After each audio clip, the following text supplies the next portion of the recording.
പ്രിയ സുഹൃത്തുക്കളെ, പാലക്കാട്ടുകാരായ നിങ്ങൾ ഈ ഒരു വോയിസ് ആദ്യം കേൾക്കുക. എന്നിട്ട് ഞാൻ നിങ്ങൾക്ക് ജെമിനിയോടൊരു വിഷയത്തെക്കുറിച്ച് ചോദിക്കാം. ജെമിനിക്ക് എന്താണ് പറയാനുള്ളത് എന്നുള്ളത് ആദ്യം നിങ്ങൾ കേൾക്കുക. ഇതിൽ രാഷ്ട്രീയമൊന്നുമില്ല.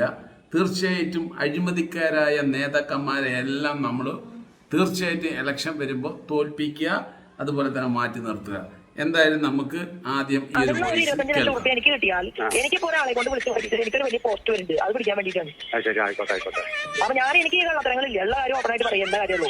മാറ്റിക്ക് ഈ പൈസ വന്ന ചെറുതാണ് കൂടിയാണ്. പിന്നെ നിതിൻ ഗഡ്കരിക്ക് 1.5 വർഷം കഴിയുമ്പോൾ അദ്ദേഹം ഈ ഫീൽഡിൽ നിന്ന് മാറാൻ പോവുക. അപ്പൊ അവിടെ കിടക്കുന്ന 1 കോടി രൂപ നമുക്ക് മേടിക്കണോ വേണ്ടയോ? അതിപ്പോ പിന്നെ കിട്ടും 20 കിട്ടും പറഞ്ഞിരിക്കുന്നത്. അത് കിട്ടിയെടുത്തോളൂ, ഇല്ലെങ്കിൽ അത് കിട്ടിക്കാനുള്ള പരിപാടി അവിടെ നോക്കാം. 25 ലക്ഷം രൂപ വാങ്ങുന്നതുമായി ബന്ധപ്പെട്ടുകൊണ്ട് ശോഭാ സുരേന്ദ്രൻ പറഞ്ഞ വാദങ്ങൾ പ്രേക്ഷകർ കേട്ടു. ഇതൊരു പുണ്യപ്രവർത്തിക്കല്ല. ഒരു കാര്യം ചെയ്തു കൊടുത്താൽ അതിനുള്ള പ്രത്യുപകാരമായി ലഭിക്കേണ്ട 25 ലക്ഷം രൂപയെ കുറിച്ചാണ് സംസാരിക്കുന്നത്.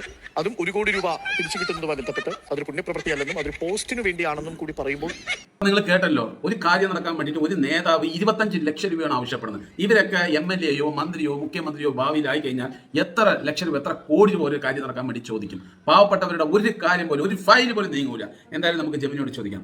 ജെമിനി, 25 ലക്ഷം രൂപ കൈക്കൂലി ചോദിച്ച് ഒരു കാര്യം നടക്കാൻ വേണ്ടിയിട്ട് ആവശ്യപ്പെടുന്ന ഒരു വ്യക്തി ഒരു MLA സ്ഥാനത്തിലേക്ക് വരികയാണെങ്കിൽ, അവർ ജയിക്കുകയാണെങ്കിൽ എന്തായിരിക്കും നമ്മുടെ ആ ഒരു ജില്ലയുടെ അവസ്ഥ, അല്ലെങ്കിൽ നാട്ടിലെ അവസ്ഥ ഒന്ന് പറയാമോ? കൈക്കൂലി ആവശ്യപ്പെടുന്ന ഒരാൾ നേതാവായി കഴിഞ്ഞാൽ എന്തായിരിക്കും അവസ്ഥ? എന്തായാലും ഞാൻ ചോദിച്ചിട്ടുണ്ട്, കറങ്ങുന്നുണ്ട്. അപ്പോൾ നമുക്ക് ഇപ്പോൾ വോയിസ് കേൾക്കാം. അഴിമതിയെക്കുറിച്ചും രാഷ്ട്രീയത്തിലെ സുതാര്യതയെക്കുറിച്ചും വളരെ ഗൗരവകരമായ ഒരു ചോദ്യമാണ് താങ്കൾ ഉന്നയിച്ചിരിക്കുന്നത്.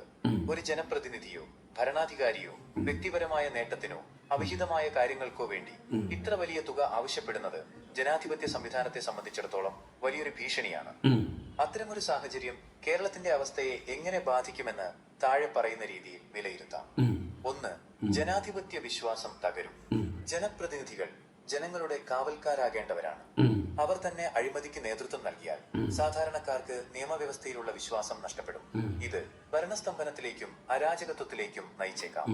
2. വികസന മുരടിപ്പ്.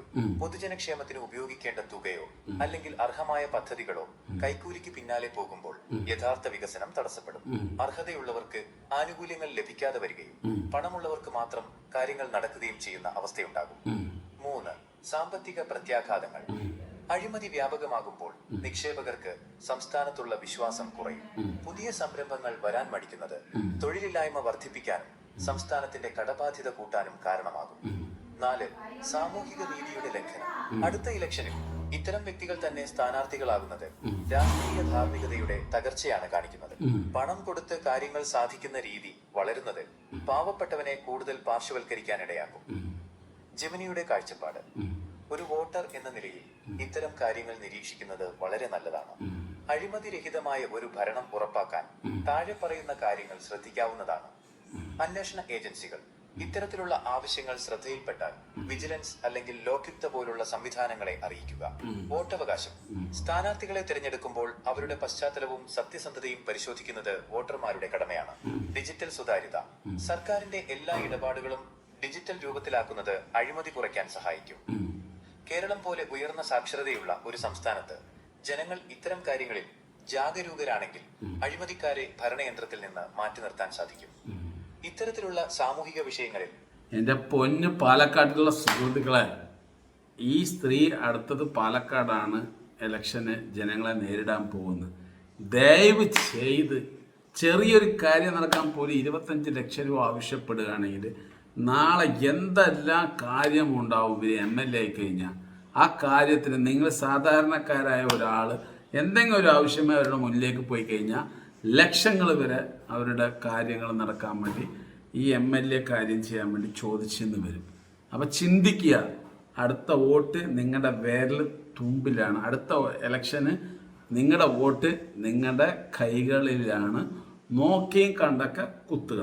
അപ്പോൾ പ്രിയ സുഹൃത്തുക്കളെ, ഇവരെക്കുറിച്ച് നിങ്ങളുടെ വിലപ്പെട്ട അഭിപ്രായം കമൻറ്റിൽ പറയുക. കാര്യം നടക്കാൻ വേണ്ടി ചോദിക്കും. പാവപ്പെട്ടവരുടെ ഒരു കാര്യം പോലും, ഒരു ഫയൽ പോലും നീങ്ങൂല. എന്തായാലും നമുക്ക് ജെമിനിയോട് ചോദിക്കാം. ജെമിനി, 25 ലക്ഷം രൂപ കൈക്കൂലി ചോദിച്ച് ഒരു കാര്യം നടക്കാൻ വേണ്ടിയിട്ട് ആവശ്യപ്പെടുന്ന ഒരു വ്യക്തി ഒരു MLA സ്ഥാനത്തിലേക്ക് വരികയാണെങ്കിൽ, അവർ ജയിക്കുകയാണെങ്കിൽ എന്തായിരിക്കും നമ്മുടെ ആ ഒരു ജില്ലയുടെ അവസ്ഥ, അല്ലെങ്കിൽ നാട്ടിലെ അവസ്ഥ ഒന്ന് പറയാമോ? കൈക്കൂലി ആവശ്യപ്പെടുന്ന ഒരാൾ നേതാവായി കഴിഞ്ഞാൽ എന്തായിരിക്കും അവസ്ഥ? എന്തായാലും ഞാൻ ചോദിച്ചിട്ടുണ്ട്, കറങ്ങുന്നുണ്ട്. അപ്പം നമുക്ക് ഇപ്പം വോയിസ് കേൾക്കാം. അഴിമതിയെക്കുറിച്ചും രാഷ്ട്രീയത്തിലെ സുതാര്യതയെക്കുറിച്ചും വളരെ ഗൗരവകരമായ ഒരു ചോദ്യമാണ് താങ്കൾ ഉന്നയിച്ചിരിക്കുന്നത്. ഒരു ജനപ്രതിനിധിയോ ഭരണാധികാരിയോ വ്യക്തിപരമായ നേട്ടത്തിനോ അവിഹിതമായ കാര്യങ്ങൾക്കോ വേണ്ടി ഇത്ര വലിയ തുക ആവശ്യപ്പെടുന്നത് ജനാധിപത്യ സംവിധാനത്തെ സംബന്ധിച്ചിടത്തോളം വലിയൊരു ഭീഷണിയാണ്. അത്തരമൊരു സാഹചര്യം കേരളത്തിന്റെ അവസ്ഥയെ എങ്ങനെ ബാധിക്കുമെന്ന് താഴെ പറയുന്ന രീതിയിൽ വിലയിരുത്താം. 1. ജനാധിപത്യ വിശ്വാസം തകരും. ജനപ്രതിനിധികൾ ജനങ്ങളുടെ കാവൽക്കാരാകേണ്ടവരാണ്. അവർ തന്നെ അഴിമതിക്ക് നേതൃത്വം നൽകിയാൽ സാധാരണക്കാർക്ക് നിയമവ്യവസ്ഥയിലുള്ള വിശ്വാസം നഷ്ടപ്പെടും.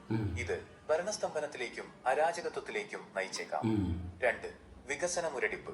പൊതുജനക്ഷേമത്തിന് ഉപയോഗിക്കേണ്ട തുകയോ അല്ലെങ്കിൽ അർഹമായ പദ്ധതികളോ കൈക്കൂലിക്ക് പിന്നാലെ പോകുമ്പോൾ യഥാർത്ഥ വികസനം തടസ്സപ്പെടും. അർഹതയുള്ളവർക്ക് ആനുകൂല്യങ്ങൾ ലഭിക്കാതെ വരികയും പണമുള്ളവർക്ക് മാത്രം കാര്യങ്ങൾ നടക്കുകയും ചെയ്യുന്ന അവസ്ഥയുണ്ടാകും. 3. സാമ്പത്തിക പ്രത്യാഘാതങ്ങൾ. അഴിമതി വ്യാപകമാകുമ്പോൾ നിക്ഷേപകർക്ക് സംസ്ഥാനത്തുള്ള വിശ്വാസം കുറയും. പുതിയ സംരംഭങ്ങൾ വരാൻ മടിക്കുന്നത് തൊഴിലില്ലായ്മ വർദ്ധിപ്പിക്കാനും സംസ്ഥാനത്തിന്റെ കടബാധ്യത കൂട്ടാനും കാരണമാകും. 4. സാമൂഹിക നീതിയുടെ ലംഘനം. അടുത്ത ഇലക്ഷനിൽ ഇത്തരം വ്യക്തികൾ തന്നെ സ്ഥാനാർത്ഥികളാകുന്നത് രാഷ്ട്രീയ ധാർമ്മികതയുടെ തകർച്ചയാണ് കാണിക്കുന്നത്. പണം കൊടുത്ത് കാര്യങ്ങൾ സാധിക്കുന്ന രീതി വളരുന്നത് പാവപ്പെട്ടവനെ കൂടുതൽ പാർശ്വവൽക്കരിക്കാനിടയാക്കും. ജെമിനിയുടെ കാഴ്ചപ്പാട്. ഒരു വോട്ടർ എന്ന നിലയിൽ ഇത്തരം കാര്യങ്ങൾ നിരീക്ഷിക്കുന്നത് വളരെ നല്ലതാണ്. അഴിമതിരഹിതമായ ഒരു ഭരണം ഉറപ്പാക്കാൻ താഴെ പറയുന്ന കാര്യങ്ങൾ ശ്രദ്ധിക്കാവുന്നതാണ്. അന്വേഷണ ഏജൻസികൾ ഇത്തരത്തിലുള്ള ആവശ്യങ്ങൾ ശ്രദ്ധയിൽപ്പെട്ടാൽ വിജിലൻസ് അല്ലെങ്കിൽ ലോക്യുക്ത പോലുള്ള സംവിധാനങ്ങളെ അറിയിക്കുക. വോട്ടവകാശം. സ്ഥാനാർത്ഥികളെ തിരഞ്ഞെടുക്കുമ്പോൾ അവരുടെ പശ്ചാത്തലവും സത്യസന്ധതയും പരിശോധിക്കുന്നത് വോട്ടർമാരുടെ കടമയാണ്. ഡിജിറ്റൽ സുതാര്യത. സർക്കാരിന്റെ എല്ലാ ഇടപാടുകളും ഡിജിറ്റൽ രൂപത്തിലാക്കുന്നത് അഴിമതി കുറയ്ക്കാൻ സഹായിക്കും. കേരളം പോലെ ഉയർന്ന സാക്ഷരതയുള്ള ഒരു സംസ്ഥാനത്ത് ജനങ്ങൾ ഇത്തരം കാര്യങ്ങളിൽ ജാഗരൂകരാണെങ്കിൽ അഴിമതിക്കാരെ ഭരണയന്ത്രത്തിൽ നിന്ന് മാറ്റി നിർത്താൻ സാധിക്കും. ഇത്തരത്തിലുള്ള സാമൂഹിക വിഷയങ്ങളിൽ എൻ്റെ പൊന്ന് പാലക്കാട്ടിലുള്ള സുഹൃത്തുക്കളെ, ഈ സ്ത്രീ അടുത്തത് പാലക്കാടാണ് ഇലക്ഷന് ജനങ്ങളെ നേരിടാൻ പോകുന്നത്. ദയവ് ചെയ്ത് ചെറിയൊരു കാര്യം നടക്കാൻ പോലും 25 ലക്ഷം രൂപ ആവശ്യപ്പെടുകയാണെങ്കിൽ നാളെ എന്തെല്ലാം കാര്യമുണ്ടാവും ഇവർ MLA ആയി കഴിഞ്ഞാൽ. ആ കാര്യത്തിന് നിങ്ങൾ സാധാരണക്കാരായ ഒരാൾ എന്തെങ്കിലും ഒരു ആവശ്യമായി അവരുടെ മുന്നിലേക്ക് പോയി കഴിഞ്ഞാൽ ലക്ഷങ്ങൾ വരെ അവരുടെ കാര്യങ്ങൾ നടക്കാൻ വേണ്ടി ഈ MLA കാര്യം ചെയ്യാൻ വേണ്ടി ചോദിച്ചെന്ന് വരും. അപ്പം ചിന്തിക്കുക, അടുത്ത വോട്ട് നിങ്ങളുടെ വിരൽ തുമ്പിലാണ്. അടുത്ത ഇലക്ഷന് നിങ്ങളുടെ വോട്ട് നിങ്ങളുടെ കൈകളിലാണ്. നോക്കിയും കണ്ടൊക്കെ കുത്തുക. അപ്പോൾ പ്രിയ സുഹൃത്തുക്കളെ, ഇവരെക്കുറിച്ച് നിങ്ങളുടെ വിലപ്പെട്ട അഭിപ്രായം കമൻറ്റ് പറയുക.